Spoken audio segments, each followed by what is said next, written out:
Cuando comenzamos a investigar sobre el pensamiento filosófico en Cuba a mediados de los años 70, nos percatábamos que era imposible desarrollar esa actividad de manera individual, que era necesario crear un grupo de investigación, y así nos dimos la tarea de ir seduciendo a algunos jóvenes egresados de la Universidad de La Habana, pero también de la otra Unión Soviética y de otras universidades cubanas, para emprender, ¿no?, esa labor. Y ya, a inicio de los años 80, después de haber hecho una etapa de preparación con aquellos jóvenes de autoestudio, ¿no?, de la evolución de las ideas filosóficas en América Latina, nos percatamos que podíamos comenzar a estudiar la evolución de las ideas filosóficas en Cuba en la primera mitad del siglo XX, o sea, en toda la etapa republicana,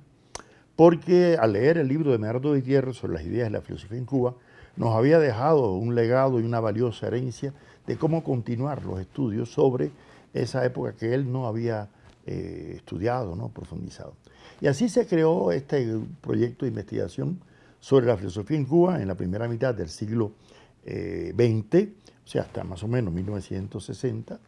antes del triunfo de la Revolución Cubana,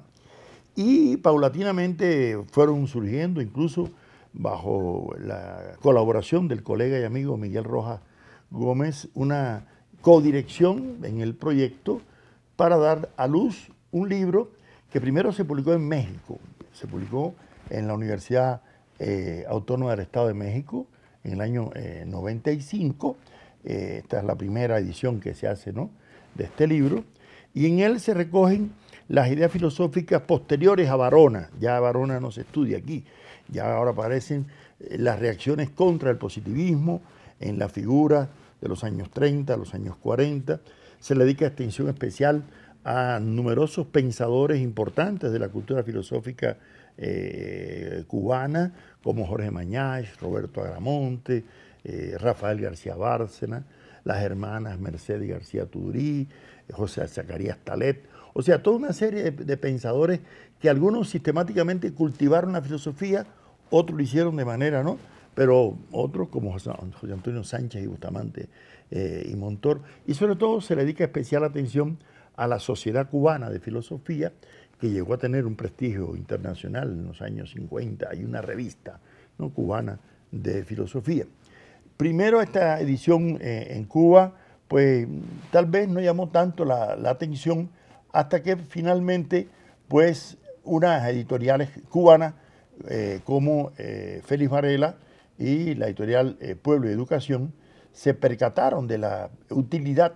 para la docencia y apareció una nueva edición de este libro, así como la editorial Félix Varela, que incluso ha hecho varias ediciones, ¿no?, de este libro. Este libro, producto del colectivo de autores, más de 16 investigadores de varias universidades cubanas y del Instituto de Filosofía de la Academia de Ciencias de Cuba, incluso fue premiado por el Ministerio de Ciencia y Educación Superior en Cuba y recomendado, ¿no?, su utilización para la docencia, lo cual indudablemente significa, ¿no?, un alto reconocimiento. Debo decirle que cuando nosotros comenzamos a estudiar estos temas, algunos no le daban mucha importancia, porque además en los estudios de filosofía en Cuba también prevalecía la tendencia eurocéntrica, ¿no?, de subestimar la producción filosófica en el país y en América Latina. Y poco a poco logramos que una asignatura electiva primero introdujera estos estudios y luego una asignatura optativa, hasta que finalmente se convirtieron en asignaturas ya básicas en las carreras de filosofía, el estudio del pensamiento filosófico latinoamericano y cubano, porque no se concibe un graduado de filosofía que no conozca la tradición del pensamiento filosófico en nuestra América y en particular en nuestro país.